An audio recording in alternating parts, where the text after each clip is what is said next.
Hello dear viewers. इस video में हम क्लास 11 का इकोनॉमिक्स का टर्म 1 का क्वेश्चन पेपर डिस्कस करेंगे। जो भी क्वेश्चंस में आपको ऑप्शंस में टिक लगे हुए हैं वो एग्जैक्ट आंसर्स नहीं है।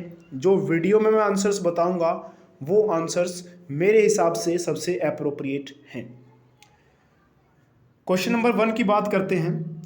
इसमें से कौन सी इकोनॉमिक एक्टिविटी है? तो कंजम्पशन एक इकोनॉमिक एक्टिविटी है, क्योंकि कंजम्पशन करने में पैसा लगता है। जहाँ पर भी पैसा लगे या पैसा कमाया जाए वो इकोनॉमिक एक्टिविटी कहलाती है। बात करते हैं क्वेश्चन नंबर 2 की। क्वेश्चन नंबर 2 में कहा गया है कि which one of the following is not the cause of economic problem. Economic problem होने का इनमें से कौन सा कॉज नहीं है? तो लिमिटेड रिसोर्सेज ये तो कारण है, अल्टरनेट यूज ऑफ रिसोर्सेज ये भी कारण है, प्रॉब्लम ऑफ चॉइस ये भी है, लिमिटेड ह्यूमन वांट्स अगर हो जाएं फिर तो इकोनॉमिक प्रॉब्लम ना हो। यानी कि हम ये कह सकते हैं कि लिमिटेड ह्यूमन वांट्स का होना इकोनॉमिक प्रॉब्लम का कारण नहीं है। अनलिमिटेड ह्यूमन वांट्स का होना इकोनॉमिक प्रॉब्लम का कारण है। तो इसका आंसर हो जाएगा B. Question number 3, a person who works for another person and gets paid as salary for it is called.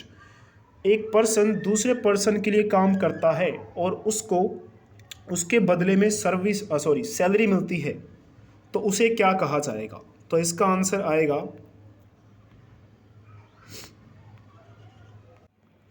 तो इसका आंसर है सर्विस होल्डर।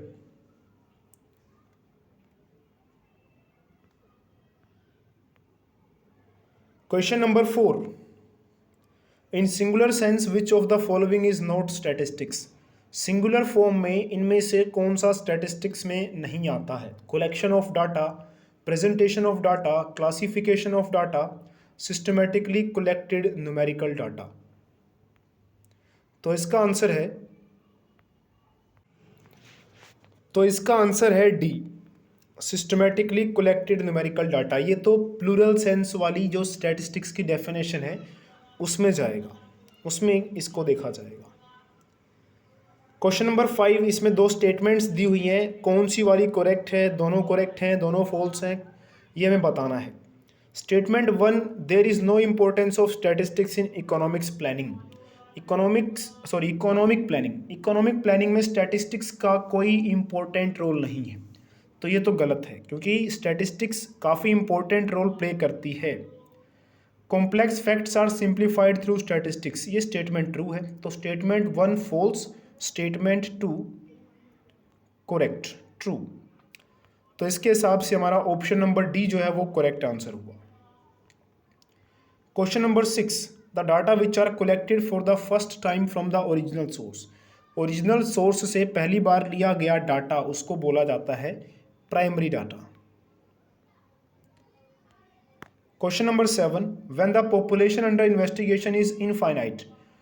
जिस पॉपुलेशन की हम इन्वेस्टिगेशन कर रहे हैं वो बहुत ज़्यादा बड़ी है, तो हमें कौन सा मेथड यूज़ करना चाहिए, सैम्पलिंग या फिर सेंसस?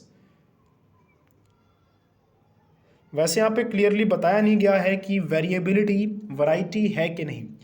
हम ये मानकर, मैं जो आपको आंसर बता रहा हूँ ये मानकर आंसर बता रहा हूँ कि पॉपुलेशन इनफाइनाइट है और उसमें वेरिएशंस बहुत कम है, तो उसके हिसाब से सेंसस मेथड जो है इसका, सेंसस कह रहा हूँ, सैम्पल मेथड जो है वो इसका करेक्ट आंसर बनेगा। क्योंकि इनफाइनाइट पॉपुलेशन है, बहुत ज़्यादा बड़ी पॉपुलेशन है, सारी पॉपुलेशन का फिर हमें इन्वेस्टिगेशन करना मुश्किल होगा, इसलिए हम सैम्पल मेथड यूज़ करेंगे। लेकिन सैम्पल मेथड वहीं पर यूज़ कर सकते हैं जहाँ पे वेरिएशंस बहुत कम हों। इसीलिए मैंने कहा है कि इसमें एजम्पशन की गई है, मैंने एज्यूम किया है कि वेरिएशंस जो हैं वो ना के बराबर है। Question number 8, the national sample survey publishes which of the following data. तो वो इकोनॉमिक डाटा मेनली पब्लिश करता है, तो इकोनॉमी के हिसाब से अगर हम बात करें तो एम्प्लॉयमेंट इसमें आएगा, डी इसका आंसर है। क्वेश्चन नंबर 9, 15 और 25 का जो मिड पॉइंट होगा वो क्या होगा? तो 15 और 25 के बीच की जो मिड पॉइंट की वैल्यू होगी वो आप कैसे कैलकुलेट करेंगे? 15 + 20 डिवाइड बाई 2, तो ये बनेगा 35 डिवाइड बाई 2, 17.5 इसका आंसर आ जाएगा। तो इसका आंसर बी हुआ। Question number 10, statistical calculations in frequency distribution. जो भी स्टैटिस्टिकल कैलकुलेशंस होती हैं फ्रीक्वेंसी डिस्ट्रीब्यूशन वाले केस में वो किन के ऊपर बेस्ड होती हैं?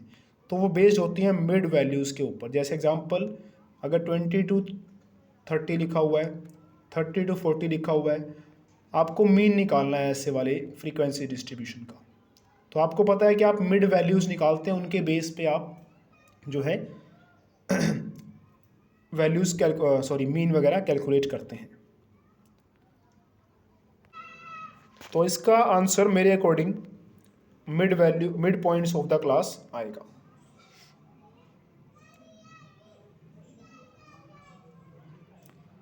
विच of the following is a discrete variable, इनमें से कौन सा डिस्क्रीट वेरिएबल है? डिस्क्रीट वेरिएबल वो वेरिएबल होता है जिसकी कुछ ही वैल्यूज़ पॉसिबल हैं और बाकी कुछ वैल्यूज़ पॉसिबल नहीं है। जैसे नंबर ऑफ एम्प्लॉयज़ है, ये एक डिस्क्रीट वेरिएबल है क्योंकि इसकी कुछ ही वैल्यूज़ पॉसिबल हैं। जैसे कि नंबर ऑफ एम्प्लॉयज़ कितने होंगे, या तो 1 2 3, यानी कि 1.1 1.2 1.3 ये वैल्यूज़ पॉसिबल नहीं है, इसीलिए क्या हुआ, डिस्क्रीट वेरिएबल हुआ। क्वेश्चन नंबर 12 की बात करते हैं। इकोनॉमिक प्रॉब्लम क्यों आती है? High population of country, competition among buyers, alternative use of resources, producer wants maximum profit. तो इसका आंसर क्या है? इसका आंसर है alternate use of resources. Question number 13 थोड़ा कंफ्यूजिंग था क्योंकि इसके आंसर्स या ऑप्शंस जो हैं वो लग रहे हैं कि आंसर में फर्स्ट वाला भी जो है इसका आंसर हो सकता है, थर्ड वाला भी हो सकता है, फोर्थ वाला भी हो सकता है, बट ज़्यादा सूटेबल मुझे लगा, तो मेरे अकॉर्डिंग इसका आंसर डी हुआ कि क्यूमुलेटिव फ्रीक्वेंसी कर्व को ओजिव कहा जाता है। Question number 14, statement 1, mode can not be determined graphically, ये तो ट्रू है। Mode is not affected by the values of extreme items, extreme items की जो वैल्यूज़ होंगी उससे मोड अफेक्टेड नहीं होता, ये भी ट्रू है। तो स्टेटमेंट 1 और स्टेटमेंट 2 दोनों ट्रू हैं, तो इसका आंसर हुआ ऑप्शन ए। जो फॉर्मूला है अर्थमेटिक मीन का डायरेक्ट मेथड से निकालने का, वो कौन सा फॉर्मूला है? तो इसका आंसर आ जाएगा, ये रहा option D, sigma F x upon sigma F. Question number 16 की बात करते हैं। माइक्रो इकोनॉमिक्स जो है किससे रिलेटेड है? इसमें नेशनल इनकम, ये मैक्रो इकोनॉमिक्स का पार्ट है। माइक्रो इकोनॉमिक्स का मतलब एक कंज्यूमर, एक प्रोड्यूसर या एक फर्म से रिलेटेड है, जब भी होगा तो वो माइक्रो इकोनॉमिक्स का पार्ट होगा। तो नेशनल इनकम में तो सिर्फ एक बंदे की इनकम की बात थोड़ी की जा रही है, पूरे देश की इनकम की बात की जा रही है। तो जहाँ सिर्फ एक यानी कि इंडिविजुअल कंज्यूमर या फिर प्रोड्यूसर या फिर फर्म की बात की जाएगी तो यहाँ पे टाटा स्टील जो है ये एक इंडिविजुअल, एक अकेली फर्म है, उसकी बात की जा रही है, इसलिए जो ये माइक्रो इकोनॉमिक्स का पार्ट है। प्राइस लेवल कंट्री में बढ़ना, तो प्राइस लेवल किसी एक चीज़ के प्राइस की बात नहीं हो रही है, पूरे ओवरऑल प्राइस की बात हो रही है, इसलिए इसमें भी कोई इंडिविजुअल आइटम या इंडिविजुअल चीज़ को नहीं देखा जा रहा है, पूरे सभी चीज़ों की प्राइस लेवल की बात की जा रही है। अनएम्प्लॉयमेंट में भी किसी एक आदमी के अनएम्प्लॉयमेंट की बात नहीं हो रही है, टोटल देश में कितने लोग अनएम्प्लॉयड हैं उसके हिसाब से उसकी बात हो रही है। तो ये सारे मैक्रो इकोनॉमिक्स के पार्ट हैं। ऑप्शन डी जो है वो माइक्रो इकोनॉमिक्स का पार्ट है।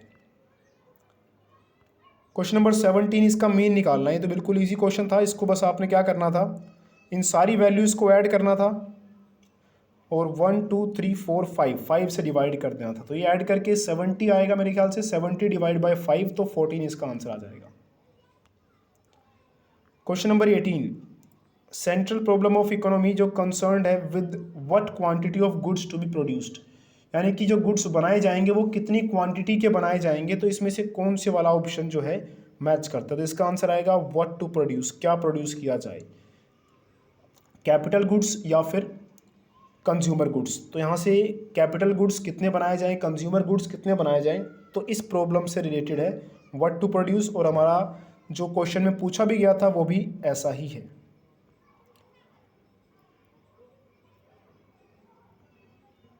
Utility in is measured in cardinal approach by, तो यूटिलिटी को कैसे मेजर किया जाता है यूटिल्स में। क्वेश्चन नंबर 20,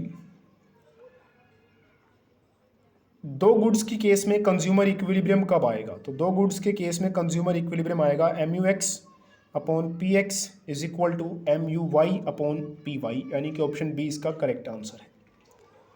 तो ये पहले 20 क्वेश्चंस के आंसर हैं। टोटल क्वेश्चंस इसमें 60 हैं।